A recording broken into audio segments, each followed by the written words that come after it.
세월이 화살처럼 빨리 흐릅니다. 벌써 우리가 대우리문답을 90문까지 다 읽고 1부를 마치고서 이제 2부로 넘어가게 되었습니다.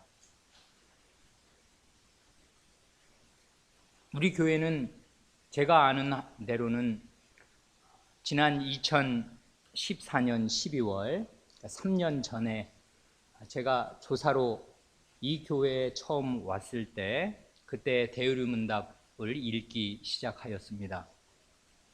그래 만 3년이 조금 지났습니다. 그 사이에 이런저런 일들이 있어서 제가 일주일에 4편의 강서를 준비할 수가 처음에는 없어서 이제 대우리문답을 한 43회가량을 중간에 한 10달가량을 복습한 일이 있었고요.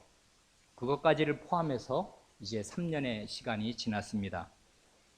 그리고 대우리문답만 본 것으로는 이제 주보를 보니까 95회째입니다. 거의 100주 가까이, 이제 약 2년 가까이 이 대우리문답을 본 셈입니다. 제2부의 그 제목은 이렇습니다. 제2부, 성경이 하나님에 관하여 믿을 것으로 가장 중요하게 가르치는 것이 무엇인지를 살폈으므로 이제 성경이 사람의 본분으로 요구하는 것이 무엇인지를 살핀다 합니다. 2부의 제목의 그 내용은 지금 두 가지잖아요. 첫째로는 성경이 하나님에 관하여 믿을 것으로 가장 중요하게 가르치는 것이 무엇인지를 이제까지 살폈다고 합니다. 그랬으니까 이제 2부에는 사람의 본분으로 요구하는 게 무언가를 살필 차례라고 합니다. 그래 이제 91문부터 시작하는데 이 제목을 잘 이해하려면 오문으로, 저 맨 앞 오문으로 가야 합니다. 혹시 우리 교우분들 가지고 계신 대우리문답 오문 가지고 계십니까?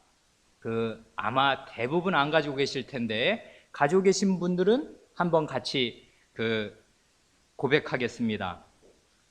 오문이 바로 이 대우리문답 전체의 뼈대라고요. 요 제2부의 제목과 똑같은 거라고요. 오문입니다. 오문, 성경이 가장 중요하게 가르치는 것이 무엇입니까? 답, 성경이 가장 중요하게 가르치는 것은 사람이 하나님에 대하여 믿을 것은 무엇이며 하나님께서 사람에게 요구하시는 본분은 무엇인가 함입니다. 이 2부 제목이 그 얘기를 하고 있잖아요. 그러니까 이 대우리문답을 작성하신 우리의 선조들은 이런 두 가지 큰 기둥으로 대우리문답을 작성합니다. 먼저 사람이 하나님에 대하여 믿을 게 뭐냐, 뭘 믿어야 되냐 하나님에 관해서 하는 것을 여기 말하자면 6문서부터, 이게 5문이니까요 6문서부터 90문까지 이 몇 문입니까? 85문, 장장 이 85문에 걸쳐서 만약에 한 주에 하나씩 한다고 치면은 거의 2년 가까이 배울 만큼의 많은 분량을 할애해서 사람이 하나님에 대해서 뭘 믿어야 될 거냐를 이렇게 충실하게 고백하고 가르칩니다. 그러고 나서는 이제 91문부터 196문까지 있잖아요. 맨 마지막 196문까지는 또 한 100문 넘게 걸쳐서 하나님께서 사람에게 뭘 요구하시나, 사람의 본분이 뭔가 하는 것을 또한 가르칩니다. 그래 이 대우리문답을 이제 어린 사람들은 긴 얘기를 하면은 머릿속에 담지를 못하잖아요. 어린 사람들도 담을 수 있게 간단하게 이 두 가지, 이 2부의 제목에서 말하는 걸 두 가지 단어로 요약한다면 결국 대우리문답은 믿음과 순종에 관한 고백입니다. 그렇지요? 하나님에 대해서 뭘 믿을 건가? 믿음입니다. 하나님께서 우리에게 뭘 요구하시는가? 순종을 요구하십니다. 믿음과 순종입니다. 그런데 이게 요리문답만 그런 게 아니라요, 성경 전체가 사실은 그런 것입니다. 성경 전체를 이 두 단어로 요약할 수 있습니다. 믿음과 순종입니다. 하나님에 대해서 믿을 건 뭐고, 하나님께서 내게 뭘 요구하시니까 나는 어떻게 순종해야 하는가, 그것을 성경은 주력해서 가르칩니다. 믿음과 순종도 길다고 생각하는 사람이 있다면 한 단어로 줄일 수도 있습니다. 신행입니다. 믿을 신, 행할 행. 성경과 신앙 고백은 결국 사람의 신행에 관한 것입니다. 믿을 것과 행할 것입니다. 바울 서신에 큰 뼈대가 되게 이렇습니다. 바울 서신 그 13권인가가 있잖아요. 대개 사도는 이게 아주, 이분은 논리 정연한 분 아니에요. 최고의 지성입니다. 그래 아주 그 논리가 정연해요. 그 허투루 쓰는 말이 없고요. 그래 대개 꼭 그런 것은 아닙니다. 이런 걸 철칙화하면 안 됩니다. 그렇지만 알기 쉽게 얘기하자면 이렇다 그것입니다. 뭐냐면 우리가 오늘 읽은 로마서 12장도 마찬가지인데요. 바울 사도는 자기의 서신에서 먼저 하나님에 관하여 믿어야 할 것, 하나님께서 베푸시는 은혜를 아주 잘 설명합니다. 쭉 설명해 나가요. 하나님께서 우리에게 무슨 은혜를 베푸셨는가, 이건 결국 뭘 믿어야 하는가를 자꾸자꾸 얘기하는 것입니다. 이걸 믿어야 한다, 이걸 믿어야 한다, 이렇게. 그리고 나서는 그러므로 라는 말이 나옵니다. 이런 은혜를 받았으니까 이제는 이렇게 순종하고 살아야 한다 합니다. 그래, 그 로마서가 그렇지 않습니까? 우리가 주일 아침에 로마서 8장을 상당히 공들여서 처음부터 끝까지를 읽은 적이 있습니다. 그게 전부 하나님의 은혜에 관한 내용 아닙니까? 하나님께서 우리에게 이러이러한 은혜를 베푸신다. 우리의 죄를 완전히 성신으로 말미암아 새롭게, 그 죄에서 새롭게 하시고 마지막에는 온 피조물과 함께 영광의 자리에 나아가게 된다 하는 하나님의 사랑을 아주 곡진하게 가르칩니다. 그리고 로마서 9장, 10장, 11장은 이런 하나님의 사랑이 이스라엘 역사에서 어떻게 구현되는가 하는 것을, 이스라엘과 이방인의 구원을 가지고서 이렇게 쭉 말한 다음에, 그 다음에 바로 이 오늘 우리가 읽은 12장 1절입니다. 그러므로 하나님께서 이러이러한 은혜를 이만큼 베푸셨으니까 이걸 믿어라.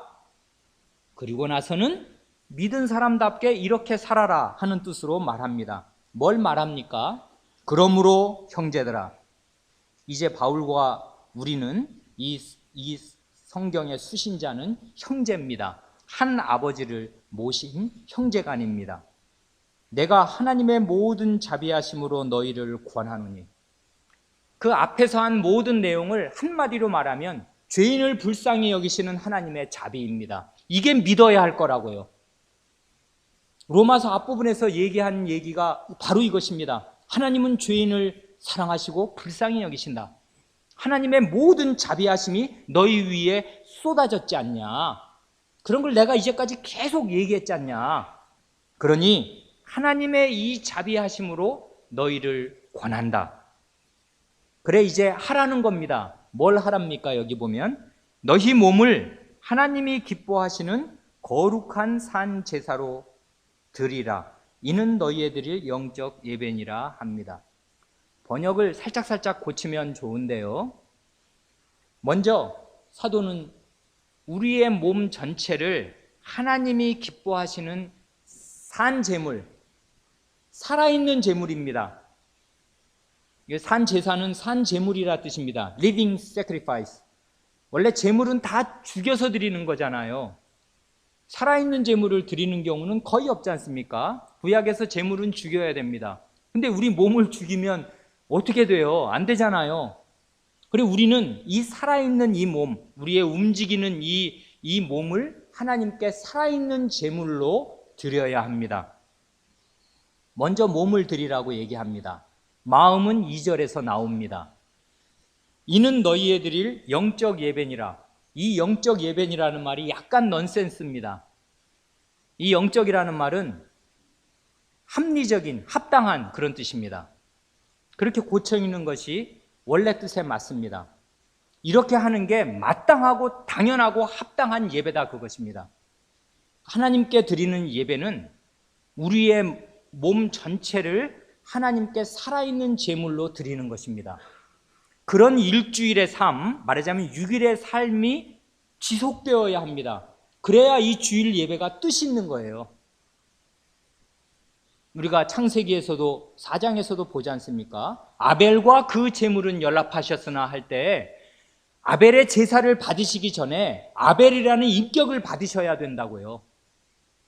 인격의 활동이 없이, 주중의 생활은 없이 내 이제 이 죄인이 와서 나를 바쳐볼랍니다 하는 그런 예배는 하나님이 받으실 수가 없다고요.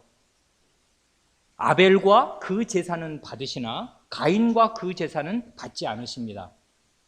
그러니까 우리 자신, 우리의 몸, 우리의 주중 생활이 대단히 중요합니다. 이것의 열매로서 이 주일 예배가 맨 위에 왕관처럼 얹어지는 것이지, 우리의 6일 생활은 전혀 주일과 전혀 다른 생각으로 살다가, 말하자면 진창을 기다가 여기에 와서 하나님께 예배드린다면 그 예배는 하나님이 받으실 수가 없는 예배입니다. 여기 하나님이 받으시는 모든 자비하심을 받은 신자가 하나님께 드릴 합당한 예배, 그 영어로 읽으면 좋은데 reasonable service잖아요. 합리적인, 합당한, 이치에 맞는 그런 예배는 뭐냐 하면 우리의 몸을 산 제물로 드리는 것입니다. 그렇게 하십시오. 그렇게 해서 하십시오. 이게 하나님께서 우리에게 요구하시는 본분입니다. 우리의 6일 생활이 그러니까 무지하게 중요합니다. 이것 없이 주일 예배는 성립하지 않습니다. 이어서 또 말합니다. 너희는 이 세대를 본받지 말고 오직 마음을 새롭게 함으로 변화를 받아 하나님의 선하시고 기뻐하시고 온전하신 뜻이 무엇인지 분별하도록 하라 합니다. 여기서는 이제 마음을 말합니다. 그래, 인간의 몸과 마음, 이걸 합치면 전인이잖아요. 전인입니다. 전인을 하나님께 드리라는 건데, 마음이 새로워져서 변화된 마음으로 하나님의 뜻을 좀 깨달아라, 그것입니다. 이게 우리 신자에게 이제까지 하나님의 모든 자비하심을 설파한 사도가 하는 첫마디입니다. 이렇게 살라는 것이에요. 이게 우리 신자의 본분입니다. 자기 몸 전체를 하나님께 산 제물로 드려서 그게 예배가 되도록 하고, 나의 일상생활이 하나님께서 드리실 마땅히 받으실 예배가 되도록 하고, 그러려면 마음이 뒤집어져야 돼요. 마음이 늘 새로워져야 돼요. 그런데 새로워지기 전에 어떤 그 준거 틀이 있냐면, 이 세대를 본받으면 안 됩니다. 이 세상 정신이 사실은 내 안에 들어와 있습니다. 우리가 여름 수양회 때도 그리스도인의 자유를 읽으면서 생각하였습니다마는 어디 세상이 멀리 있는 거 아닙니다. 자기 중심적으로 생각하는 내 자신이 세상입니다. 이 세대, 그 세대라는 게 왜 세상이라는 말을 세대라는 말로 바꿔 쓰냐 하면, 세상이라는 말은 공간적인 개념이잖아요. 세상, 월드요. 세대는 시간적인 개념이라고요. 이 세상이 역사를 따라서 매 시대마다 시대 정신이 이렇게 저렇게 변모해서 나타납니다. 조선시대랑 똑같은 정신으로 살지 않지 않습니까, 지금은? 그리고 이미 우리 부모 기성세대랑 우리 아이 세대는 또 다릅니다. 사고방식이 완전히 달라요. 그렇지만 똑같은 세상입니다. 그런데 그 세상이 세대를 따라 정신을 달리한다고요. 그래서 이 세대를 본받으면 안 됩니다. 그러니까 하나님께 합리적인 예배, 마땅한 예배를, 내 몸을 예배로 드리려면 이 세상 정신을 분별해야 해요. 죄가 무엇인가를 알아야 하고요. 어떻게 죄가 이 세상을 이끌어가서 세상 사람들이 한몫 다 그렇게 사는가를 알아야 합니다. 그래, 그런 데서부터 나는 그렇게 살지 않는다. 내 마음은 그렇게 흘러가지 않는다. 누가 다 뭐래도 대학에 가야 산다고 다 얘기할지 모르지만, 아니, 난 그런 게 중요한 게 아니라 하나님을 믿어야 나는 산다. 이런 게 이 세대를 본받지 않는 것입니다. 세대입니다. 세대. 그러니까 부모 세대는 부모 세대에 싸워야 할 자기 세대의 정신이 있고요. 자녀 세대는 자녀 세대에 자기가 싸워야 할 자기 시대의 정신이 있습니다. 그런데 늘 여기에 함몰되어서 하나님을 믿지 않는 다른 친구들과 사실상 구별이 안 되는 사람은 하나님의 자비하심이 뭔지를 사실은 모르는 사람입니다. 그 사람은 내가 하나님의 자비하심을 받은 적이 있는가를 처음부터 돌아가야 합니다. 그러니까 그러므로까지 올 아직 계제가 아니에요. 그 사람은 로마서 1장으로 돌아가서 1장부터 11장까지를 다시 헤집어야 합니다. 그래서 복음을 제대로 깨달았다면은 그 사람은 이 세대와 같은 정신으로 살 수가 없는 사람이 된 것입니다. 이제는 돌아갈 수 없어요. 이런 세대로. 왜냐하면 여긴 죽음이거든요. 여기는 멸망이거든요. 여기는 죄거든요. 여기서부터 돌이켜서 새로워진 마음으로 하나님의 뜻이 뭐냐? 이 죄악 가득한 세상에서 구현되어야 할 하나님의 경영과 하나님의 뜻이 있습니다. 이것을 내 마음으로 깨달아서 그것을 쫓아가는 거예요. 이게 신자의 삶입니다. 하나님의 자비하심을 받은 사람의 삶입니다. 그래, 그 일을 위해서 자기 몸을 계속 들여나가는 거예요. 이러면 그의 먹는 것, 마시는 것이 다 하나님의 영광을 위하여 하는 것이 됩니다. 노아가 먹고 마시고 시집가고 장가가면서 방주를 짓습니다. 먹고 마시는 거, 시집가고 장가가는 게 다 하나님의 일이 됩니다. 다 예배가 된다고요.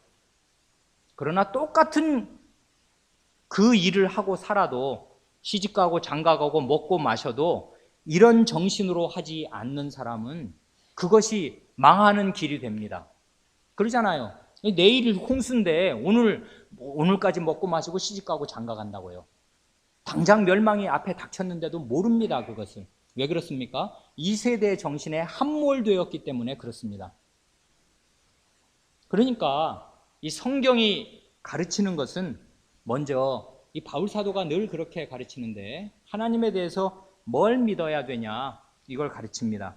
그리고 나서 그렇게 하나님을 그렇게 믿은 사람이면, 하나님의 은혜를 받은 사람이면 어떻게 살아야 되냐 하는 것을 이런 식으로 가르칩니다. 로마서는 12장 1, 2절로 끝나는 게 아니지 않습니까? 13장, 14, 15, 16장 줄줄이 나옵니다. 거기 보면 신자로서 해야 할 여러 가지 일들이 나온다고요. 그런 것들을 부지런히 배워서 행하는 것입니다. 믿는 사람으로 순종하는 것입니다. 힘써서. 이렇게 믿음과 순종이 성경과 요리문답, 성경과 신앙고백의 양기둥이라면 이걸 어거스틴 선생이 한 말로 바꿔서 표현할 수도 있습니다. 그렇지 않습니까? 어거스틴 선생의 그 유명한 말 있지 않습니까? 하나님께서는 주신 것을 명하시고 명하신 것을 주신다. 주신 것을 명하시잖아요. 하나님이 은혜를 주셨습니다. 그러니까 이렇게 은혜를 베풀었으니까 이대로 살아 하고 명하십니다. 주신 것을 명하십니다. 그러니까 이 어거스틴 선생의 말을 요약한다면 은혜와 사명입니다. 하나님이 은혜를 주시면 그 은혜는 꼭 사명을 행하라는 것으로 나타납니다. 은혜를 받은 사람은 이게 공짜 은혜 먹었으니까 좋다 이런 게 아니에요. 은혜가 곧 사명을 수행하는 원동력이 됩니다. 주신 것을 반드시 명하십니다. 안 주신 것을 뭘 우리 보고 하라고 그럴 때는 그게 할 수 있는 사람이 되게 하시고 할 수 있는 능력과 모든 원천을 공급하시면서 하라는 것 아니에요. 그래서 주신 것을 명하십니다. 은혜를 주시고 믿도록 하여 주시고 그리고 나서 순종을 요구하신다 그 말입니다.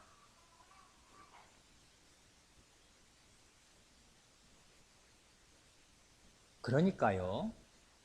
이게 지금 90문까지 우리의 요리문답이 이렇게 우리가 믿어야 할 내용에 대해서 이렇게 만약에 한 주에 한 문답씩을 해온다면 90주를 이게 104주면은 만 2년 아니에요. 절기 같은 거 이런 거 빼고 그러면은 이게 거의 약 2년이란 말이에요. 2년 가까이를 믿음의 내용에 대해서 도대체 뭘 믿어야 되냐, 신자라면. 이것에 대해서 얼마나 철저하게, 주도 면밀하게 잘 가르치는지, 이게 우리의 감탄을 자아냅니다. 아, 이렇게 배우는 거구나. 그렇게 알게 됩니다. 교회는 이렇게 가르쳐야 합니다. 하나님에 대해서 뭘 믿어야 하는지를 어리버리 가르치면 안 됩니다. 우리의 선조들, 이게 370년 전 얘기고 조선시대잖아요, 그게. 우리는 캄캄하던 그 시대에 370년 전에 우리의 선조들은 이 요리문답을 작성하면서 최소한 이건 알아야 한다, 하나님에 대해서 이건 믿어야 한다는 내용을 이렇게 90가지로 쭉 늘여서 가르쳐 놓았습니다. 왜 이렇게 한 것입니까? 주님의 말씀에 순종해서 이렇게 한 것입니다. 주님의 마지막 그 유언과도 같은 대위임령의 말씀이 마태복음 그 28장 18절로 20절 아닙니까? 하늘과 땅, 예수께서 나와 일러 가라사대 하늘과 땅의 모든 권세를 내게 주셨으니 그러므로 너희는 가서 모든 족속으로 제자를 삼아 아버지와 아들과 성신의 이름 안으로 세례를 주고, 그 다음 말씀이 중요하잖아요. 내가 너에게 분부한 모든 것을 가르쳐 지키게 하라. 이게 그리스도의 명령의 핵심입니다. 내가 너에게 분부한 모든 것, 내가 너에게 가르쳐준 모든 말씀을 다 가르치고 그거 다 지키게 해라, 그것입니다. 이 명령을 사도들은 골수에 새겼습니다. 그리고 그 사도들의 복음을 받은 제대로 된 교회들은 이 명령을 골수에 새깁니다. 그리스도께서 우리에게 분부하신 모든 명령을 다 가르쳐야 된다. 그래, 하나님에 대해서 믿어야 할 내용을 이렇게 90문에 걸쳐서 약 2년 동안 가르치도록 이렇게 가르치고 또 가르칩니다. 그리고 사실은 그 뒤에 우리가 앞으로 2부를 계속 나갈 거잖아요. 그것도 결국은 하나님, 예수 그리스도께서 분부하신 모든 것에 속하는 것입니다. 뭘 믿을 거야, 뭘 행할 거야, 이걸 다 가르치신 것이에요. 그러니까 이걸 다 배워야 합니다. 뭘 믿어야 하는지, 뭘 행해야 하는지를 차근차근 배워야 한다고요. 196문이면 말이 196문이지 4년입니다. 4년. 한 주에 한 문씩 배우면 4년을 꼬박 배워야 하나님 앞에서 뭘 믿어야 하고 뭘 행해야 하는지를 감 잡게 된다고요. 그렇다고 이게 성경 전체도 아니에요. 그렇지 않습니까? 성경 중에서 이거는 뼈다귀를 추리고 추린 생선의 등뼈 같은 거거든요. 그런 걸 배우는데 196문이라는 이만큼의 문답이 필요하였습니다. 이게 교회입니다. 이게 사도적 교회입니다. 이게 사도적 교회의 가르침입니다. 이게 주님의 명령입니다. 내가 너에게 분부한 모든 것을 다 가르쳐 지키게 하라, 그것입니다. 명령이 있으면 약속이 따라 붙습니다. 볼지어다 내가 세상 끝날까지 너희와 항상 함께 있으리라. 이렇게 하는 한 교회가, 그게 어느 교회든 주님께서 분부하신 모든 명령을 다 가르치고 다 지켜 행하느라고 애를 쓰고 있는 한 그리스도께서는 세상 끝날까지 그 교회와 그리고 그 교회에 있는 신자와 항상 함께 하실 것입니다. 하나님의 임마누엘, 예수 그리스도의 함께 하심은 이런 데서 찾는 것이에요. 자기 기분에서 오늘 마음이 기쁘고 왠지 모르게 일이 잘 되면은 하나님께 감사하다, 나와 함께 해주시는 것 같다, 그것이 아닙니다. 중병에 걸리고 나면 하나님이 나를 버리시나, 나와 함께하지 아니하시나, 그런 것이 아닙니다. 하나님의 모든 말씀을 다 배우고 다 지켜 행하도록 힘쓰는 그 교회와 함께 하신다고 주님의 이 유언과도 같은 말씀이 있는데, 이걸 안 믿고 뭘 믿는단 말입니까? 여기까지가 요 2부 제목에 관해서 제가 드릴 수 있는 말씀입니다. 그런데요, 이제 유인물 나누어 드렸죠. 그거 한번, 이제부터는 유인물을 보셔야 합니다. 밖에 준비되어 있습니다. 혹시 못 가져오신 분은 지금이라도 밖에서 가져오십시오. 거기 보면 예전에 한번 이거 나누어 드린 적이 있었는데요. 그것을 조금 더 이제 보완, 교정해서 해놓은 것입니다. 실제로 이제 우리가 91문서부터 배워야 할 텐데 앞에까지 우리가 배운 거 90문까지 배운 내용이 뭔가 그것입니다. 놀랍게도요, 이제까지 90문 동안 우리 교회로서는 약 2년 동안 매주 배워온 거를 그냥 한마디로 척 정리하면 뭐냐 하면 사도신경의 내용입니다. 사도신경은 그러니까 교회, 만대 교회의 신앙 고백인데요, 대단히 의미가 깊은 것입니다. 그거를 그냥 줄여서 더 이상 줄일 것이 없는 완전히 생선 등뼈 같은 12조항으로 딱 그 제시해 놓은 게 사도신경이고요. 그거를 조금 더 이렇게 각 조항마다 부연 설명하면은 우리의 대의문답 90개 문답이 되고 그렇습니다. 사도신경은 우리가 이제까지 제가 와서 보니까 성찬 때마다 앞부분에 고백을 했는데 지난 12월 성찬 때는 고백하지 않았습니다. 그래, 우리 한번 거기 있으니까 고백해보지요. 보고 읽으셔도 좋은데 신자라면 자다가 툭 쳐서 사도신경 외워보라 그러면 외울 수 있어야 합니다. 이걸 모르면, 이걸 제대로 못 외우면 부끄러운 것입니다. 신자는 이걸 외우고 있어야 해요. 마음에 새기고 있어야 합니다. 같이 이렇게 고백하겠습니다. 사도신경. 전능하신 성부 하나님, 천지의 창조주를 나는 믿사오며 그의 독생자 우리 주 예수 그리스도를 또한 믿사오니 그분은 성신으로 잉태되사 동정녀 마리아에게서 나셨으며 본디오 빌라도 아래에서 고난을 받으사 십자가에 못 박히시고 죽으시고 장사되셨고 음부에 내려가셨으며 사흘날에 죽은 자들 가운데서 부활하셨고 하늘에 오르셨고 전능하신 성부 하나님 우편에 앉아 계시며 거기로부터 살아있는 자들과 죽은 자들을 심판하러 오실 것입니다. 성신을 나는 믿사오며 거룩한 보편적 교회와 성도의 교제와 죄사함과 육신의 부활과 영원한 생명을 믿사옵나이다. 아멘. 거기 믿사옵니다가 아니라 믿사옵나이다인데 오타가 났습니다. 맨 마지막 12번. 이걸 한번 보면요, 그 사도신경 맨 왼쪽을 보시면은 로마자로 1, 2, 3이 있지 않습니까? 이게 무슨 구별인지는 다 아시겠습니다. 사도신경은 한마디로 성부, 성자, 성신 삼위 하나님에 관한 신앙 고백입니다.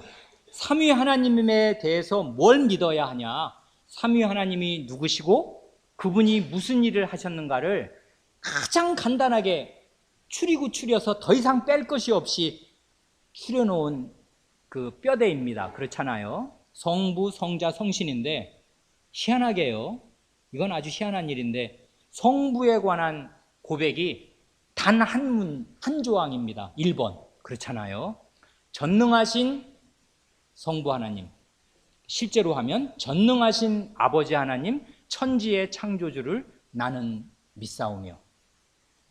그래, 여기 실제로 라틴어로 보면 1, 2, 3이 크레도 이렇게 시작하잖아요. 나는 믿는다, 나는 믿는다, 나는 믿는다. 성부 하나님을, 성자 예수 그리스도를, 성신님을, 이렇게 된단 말이에요. 그러니까 이게 신앙 고백입니다. 그런데 성부 하나님의 이 전능하신 성부 하나님, 천지의 창조주, 이거를 딱 요약하면 우리가 오늘 성경 공부 시간에 요엘이잖아요. 여호와는 하나님이시다, 이거지 않습니까? 여호와, 전능하신 능력을 베푸셔서 구원의 언약을 이루심으로 나의 아버지가 되신 그 하나님은 사실은 천지의 창조주이시다. 요엘, 이게 성부 하나님에 관한 딱 고백이에요. 그런데요, 이게 말이 간단해서 전능하신 성부 하나님, 천지의 창조주 하면 고백이 다 끝납니까?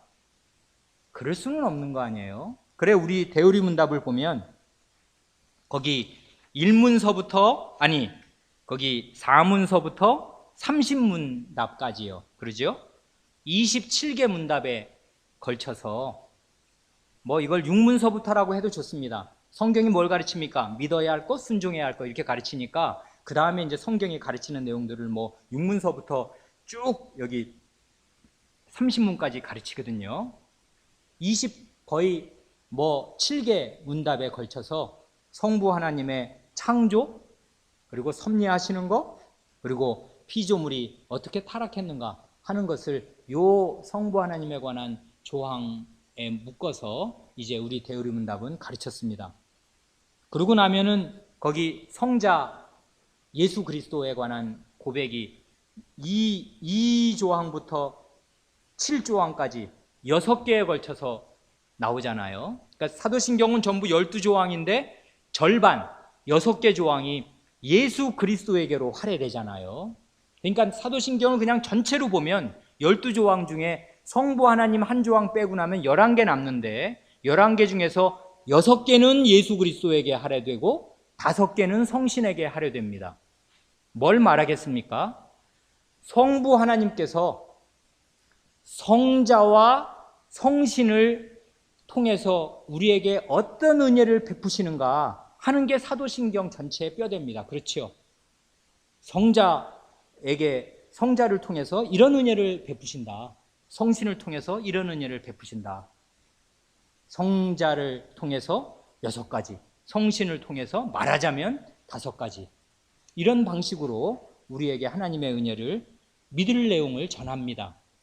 그런데 그 성자 예수 그리스도에 대한 그 조항이 이제 거기 보면 우리 주 예수 그리스도를 믿는다 하면서 동정녀 탄생, 고난, 그 다음에 부활, 승천, 우편 좌정, 그 다음에 재림 이런 거를 쭉 이제 우리 사도신경에서 고백하지 않습니까? 그것을 우리 대우리문답에서는 30문서부터 56문까지 이것도 한 27개 문답에 걸쳐서 아까 성부 하나님을 고백하는 거랑 거의 어슷비슷하네요. 그 분량이요. 예수 그리스도의 그 낮아지심과 낮아지신 데서 베푸신 은혜와 높아지신 데서 베푸신 은혜 그것을 쭉 나누어서 56문까지 고백합니다. 그렇죠? 그러고 나면 이제 마지막 성신의 은혜입니다. 이게 아주 우리에게 뜻깊은데요. 거기 사도신경 8조항부터 마지막까지 성신을 나는 믿사오며 다음에 이게 다 성신께서 베푸시는 은혜입니다. 거룩한 보편적 교회와 성도의 교제, 죄사함, 육신의 부활, 영원한 생명입니다. 오늘은 강설 시작하기 전에 퀴즈를 안 드렸잖아요. 지금 내겠습니다. 사도신경의 이 제3부에 해당하는 성신에 관한 조항 5조항이 있는데요. 이 땅에서의 신자의 삶을 한마디로 요약하는 말이 있다면 그게 뭘까요? 하는 것입니다. 뭐겠습니까?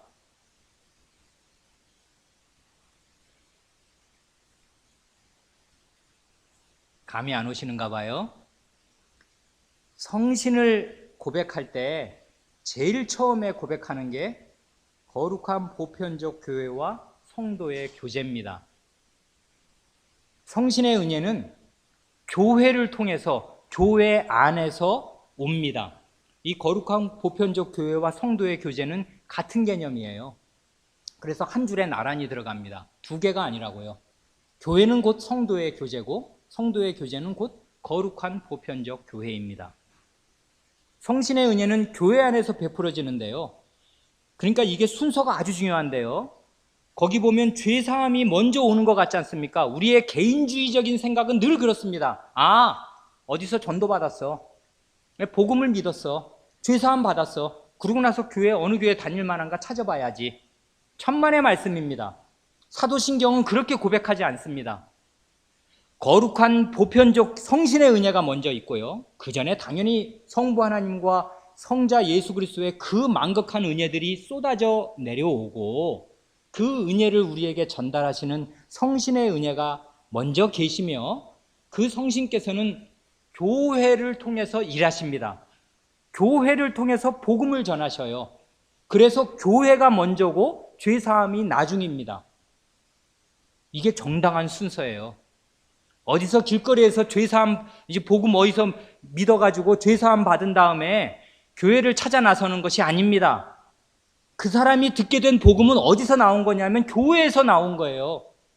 성신께서 교회에 하나님의 복음을 주셔서 이제 사람이 그 복음을 듣고 죄사함을 얻게 되는 것입니다.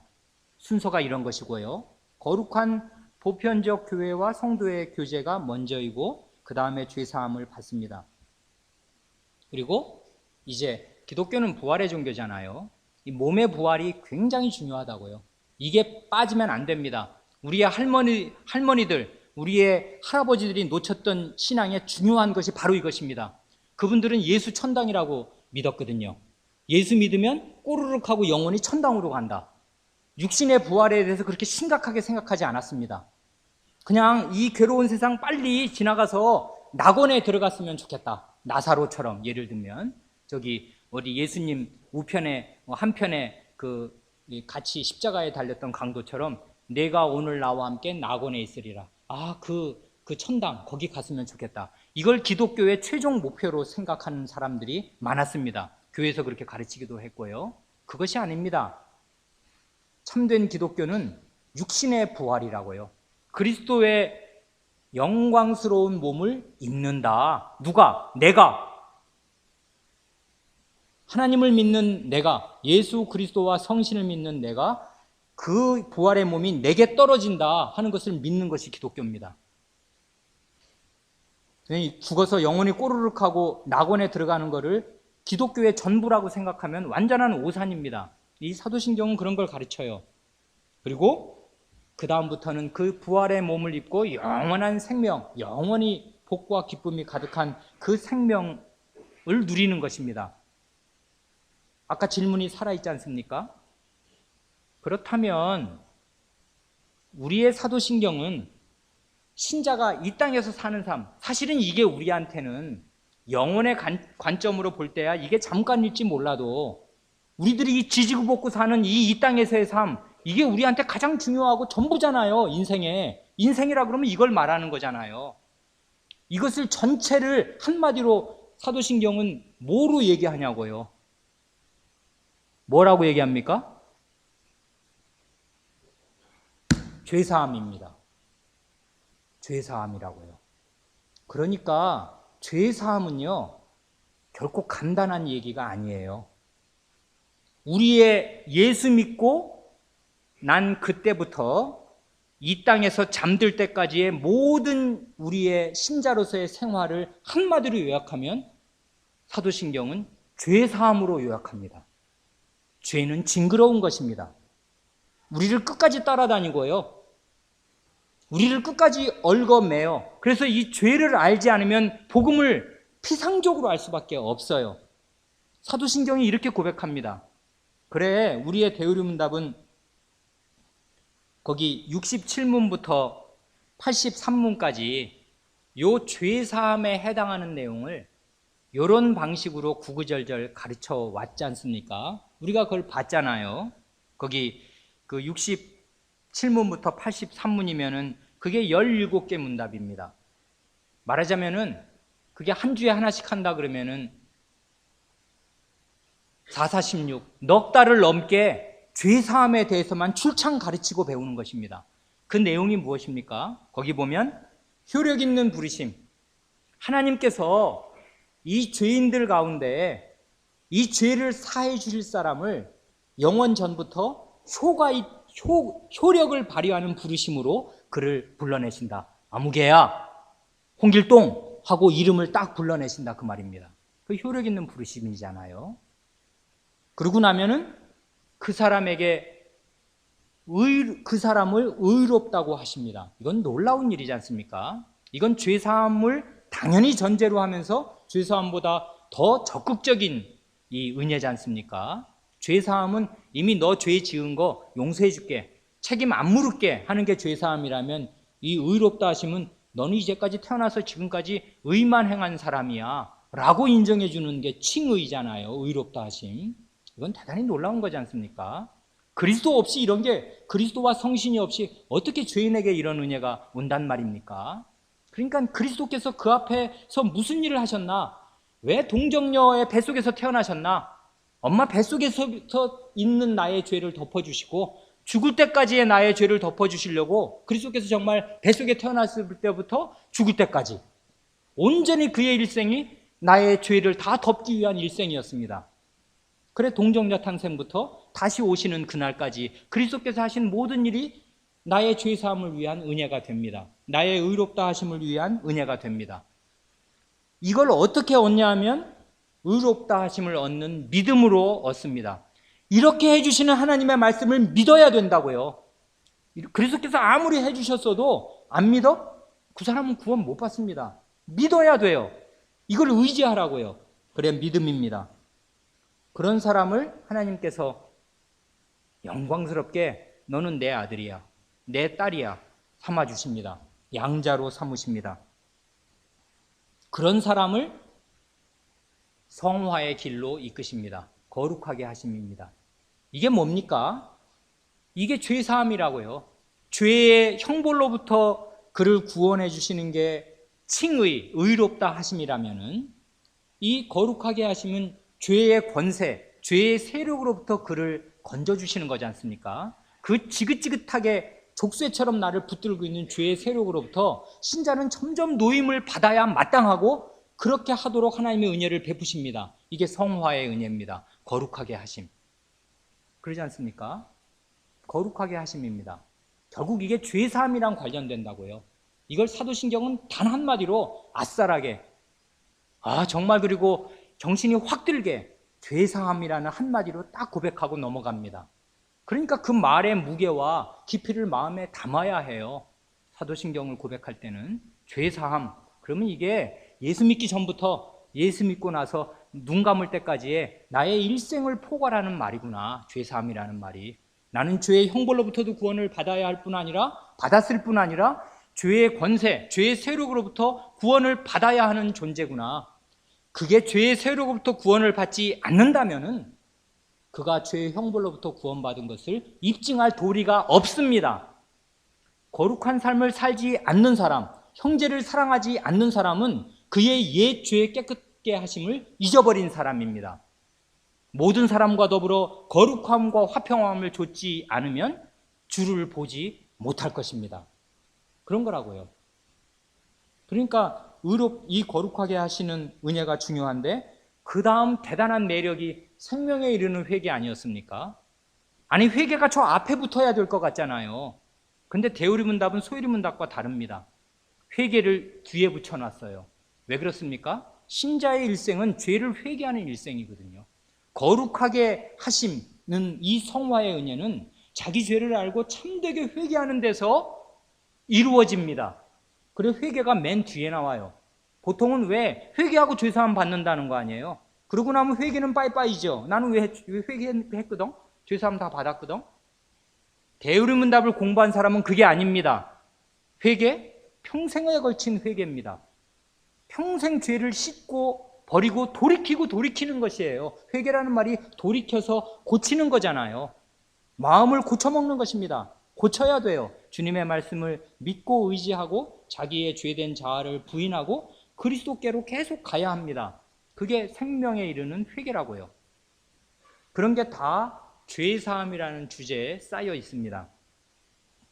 그런 사람, 죄의 형벌로부터 구원을 받고 이제 죄의 세력과 그 지긋지긋한 권세에서 구원을 받아가는 그 사람에게 육신의 부활과 영원한 생명을 주시겠습니다. 이게 우리의 빛나는 미래입니다.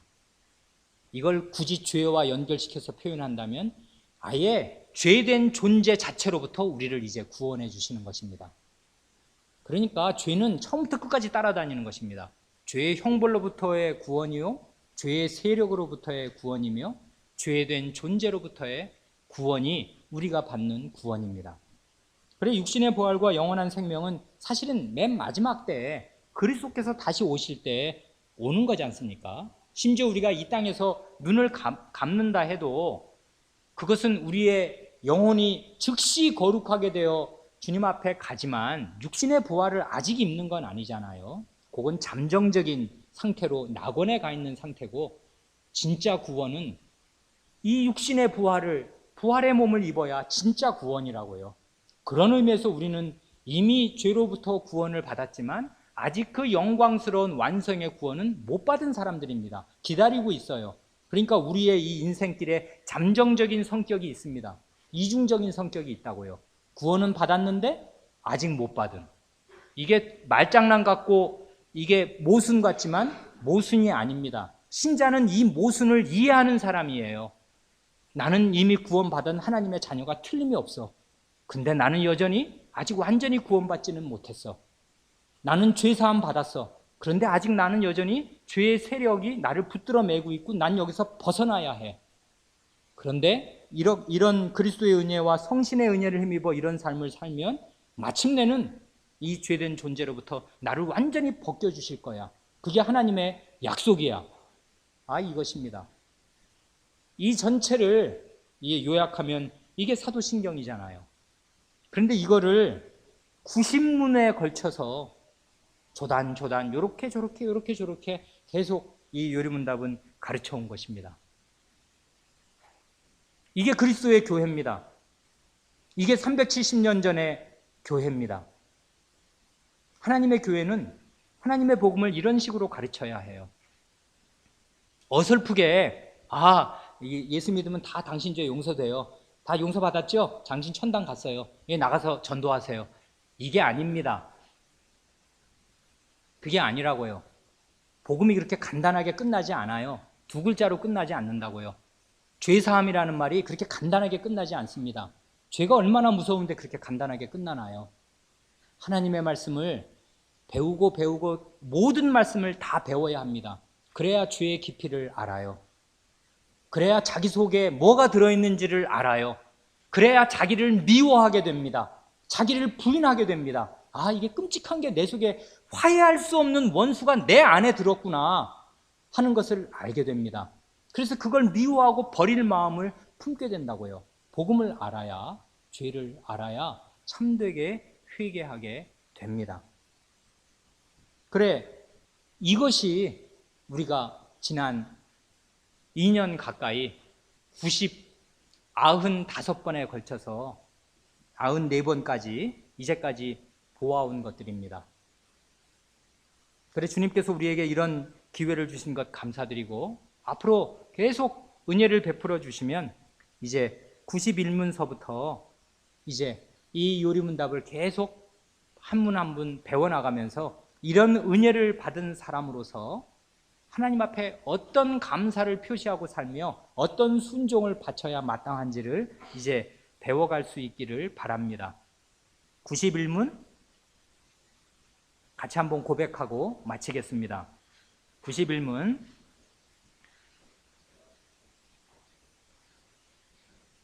하나님이 사람에게 요구하시는 본분이 무엇입니까? 답.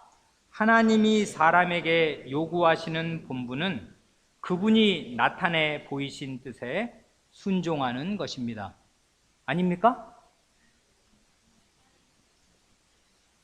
하나님께서 계시하신 뜻을 순종하는 것입니다. 죄송합니다. 제가 예전 본문을 잘못 덮어 써서 그런 것 같습니다. 죄송합니다. 제가 혼란을 일으켰습니다. 다시 보지요. 91문 하나님께서 사람에게 요구하시는 본분이 무엇입니까? 답. 하나님께서 사람에게 요구하시는 본분은 하나님께서 계시하신 뜻을 순종하는 것입니다. 이것입니다. 하나님께서 믿어야 할 것도 자신의 말씀에서 계시하여 보여주셨고, 계시하신다는 말은 열어 보여준다는 거잖아요. 하늘을 쫙 열고 빛을 비추듯이 열어서 보여주는 게 계시잖아요. 그러니까 하나님께서 뭘 믿어야 할지도 계시하여 열어서 보여주셨고 또 뭘 해야 할지도 열어서 보여주셨습니다. 그러니까 결국 믿음과 순종은 그 기반이 하나님의 말씀입니다. 하나님의 계시의 말씀. 하나님이 다 가르쳐 주셔요. 그러니까 믿어야 할 대로 믿는 거, 순종해야 할 대로 순종하는 거, 모든 게 다 어디에 걸려 있냐면 하나님의 말씀에 걸려 있어요. 하나님의 말씀을 다 배워야 합니다. 부지런히 배워야 합니다. 신구약, 구약과 신약 전체를 부지런히 배워야 합니다. 그래야 뭘 믿어야 할지, 뭘 순종해야 할지 알게 됩니다. 기도하겠습니다.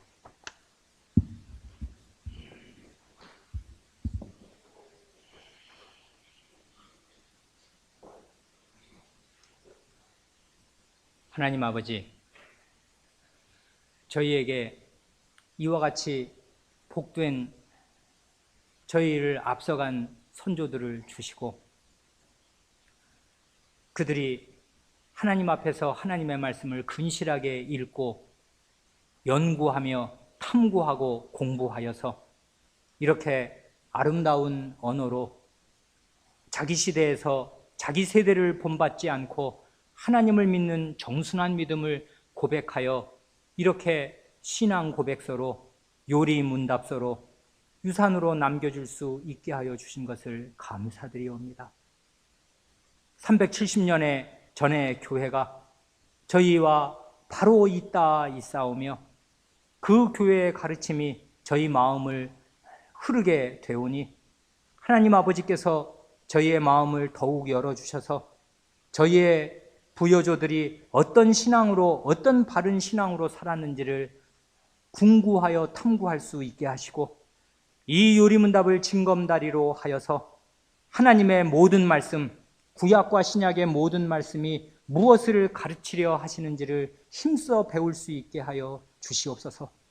그리하여 우리 주 예수 그리스도의 분부의 말씀 그대로 그리스도께서 저희에게 명령하신 모든 것을 다 가르치는 교회가 되게 하시고 다 배우는 교중이 되게 하시며 다 지켜 행하는 교회가 될 수 있게 하여 주시옵소서. 그러므로써 하늘에 계신 그 영광의 그리스도, 만왕의 왕이시며 하늘과 땅의 모든 권세를 가지신 그리스도께서 세상 끝날까지 항상 너희와 함께 있으리라 약속하신 그 약속의 대상들이 다 될 수 있게 하여 주시옵소서. 앞으로도 저희 교회의 은혜를 베푸사 이 요리문답을 읽어 나갈 때에 이 요리문답에서 무엇을 가르치려고 하시는지를 저희가 마음 깊이 깨달을 수 있도록 은혜를 베풀어 주시옵소서. 우리 구주 예수님의 이름으로 기도하옵니다. 아멘.